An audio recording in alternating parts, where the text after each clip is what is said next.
Oke, mikrotik selesai direset. Ini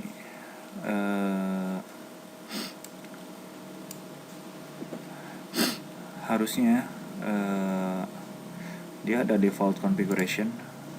Default configuration ini biasanya dia 88.1, tapi ini sudah saya remove default configuration-nya, jadi IP-nya dia 0 karena tidak ada konfigurasi default atau no default configuration. Di sini saya coba hujan di luar, hujan, jadi maaf kalau suaranya agak noise, ada suara hujan di luar.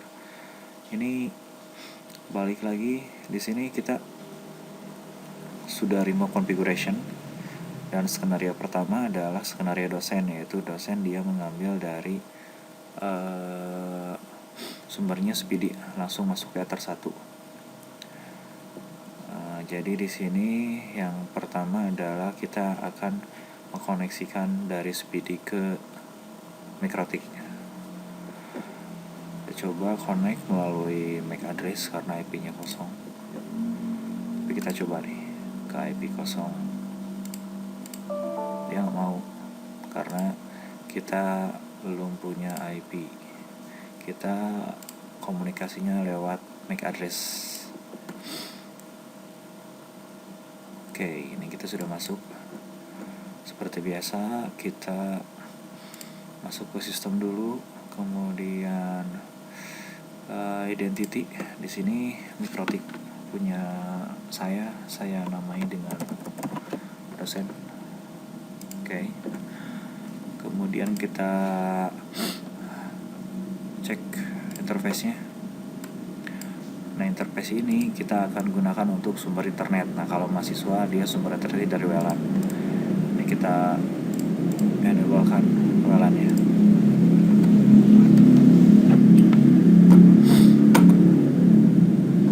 Yang pertama akan saya lakukan adalah men-set IP-nya. Ini IP address masih kosong. Harusnya Ether 1 dia mendapatkan IP, tapi karena saya nggak tahu IP dari Speedy atau dari modem Speedy itu dia mendapatkan IP berapa.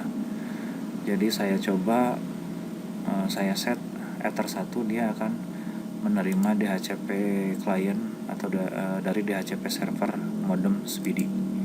Kita set DHCP client. Kita tambahkan di Ether 1.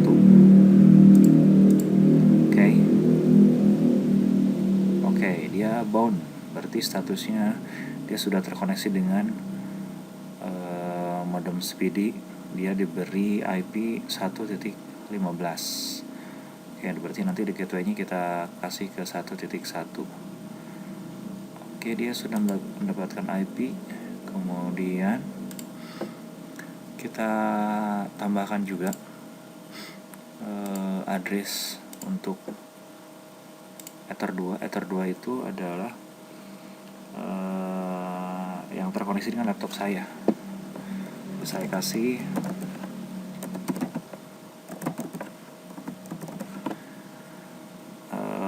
di segmen 2.1 ini untuk Ether 2.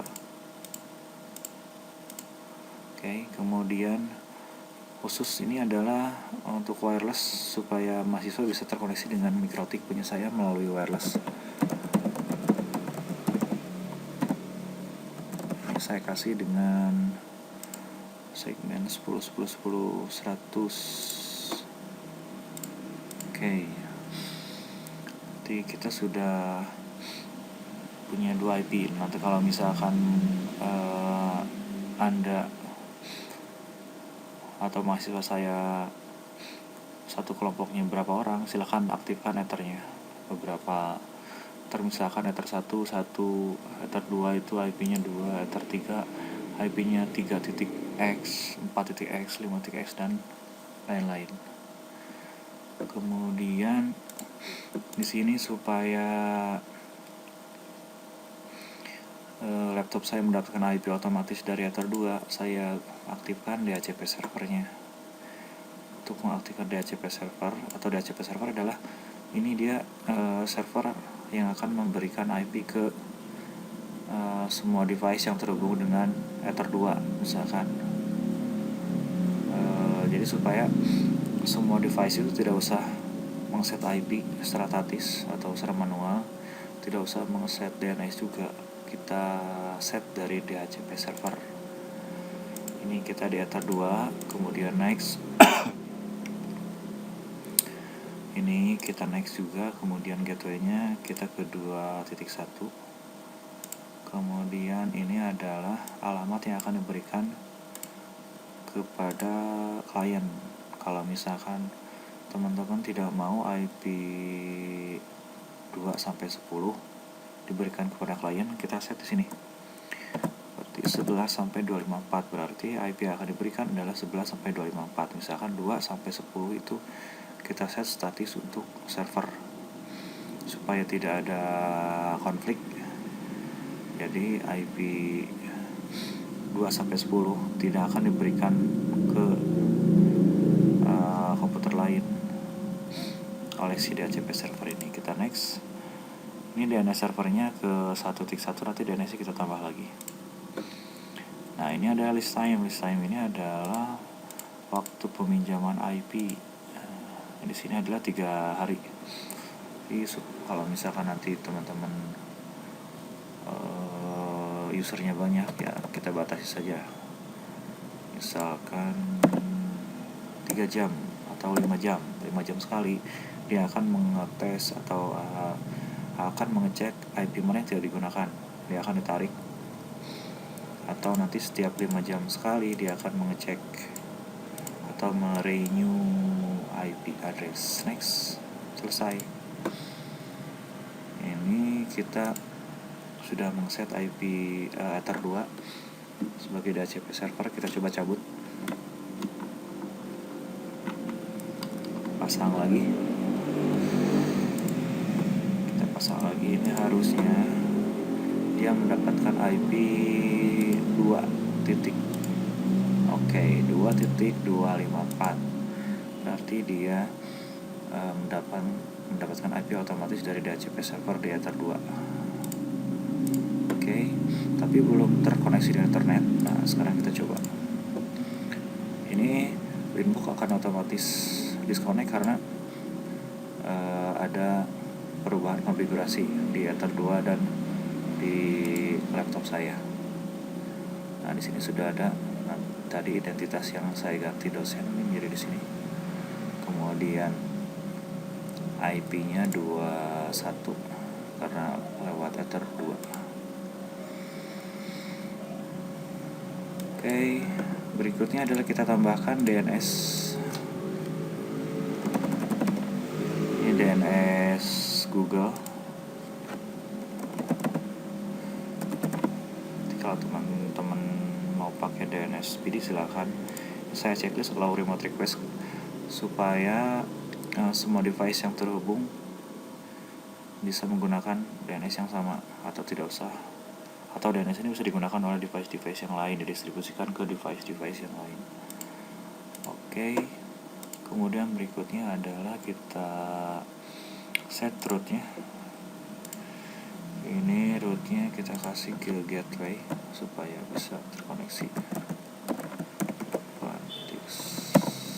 1. Oke.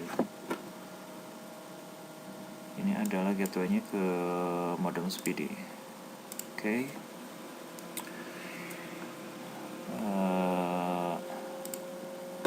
Berikutnya kita tambahkan firewall, kemudian NAT, network address translation. Kita tambahkan sumber internetnya saya ambil dari Ether 1. Kalau mahasiswa ambil dari WLAN. Nah, di sini saya ambil Ether 1, ini source NAT. Actionnya kita set ke masquerade. Oke. Coba ping dari terminal misalkan kita pilih Google.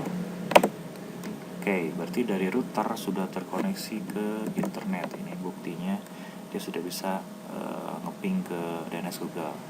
Sekarang kita coba dari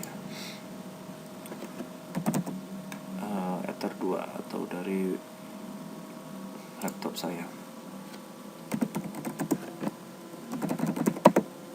Oke, dari laptop saya ke Ether 2 sudah bisa terhubung ke internet. Ini buktinya kita sudah bisa nge-ping ke Google. Oke, berarti selesai konfigurasi mengkoneksikan dari modem internet ke Mikrotik. Nanti skenario 2 kita buat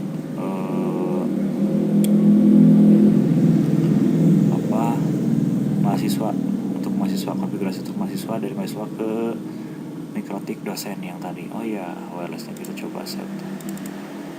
Wirelessnya saya ganti dengan Jarcom.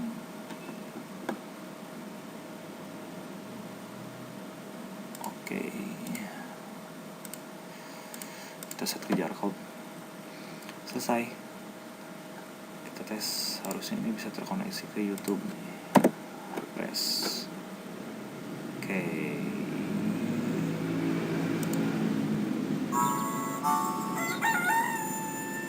Sip, sudah bisa terkoneksi ke internet. Terima kasih. Assalamualaikum warahmatullahi wabarakatuh.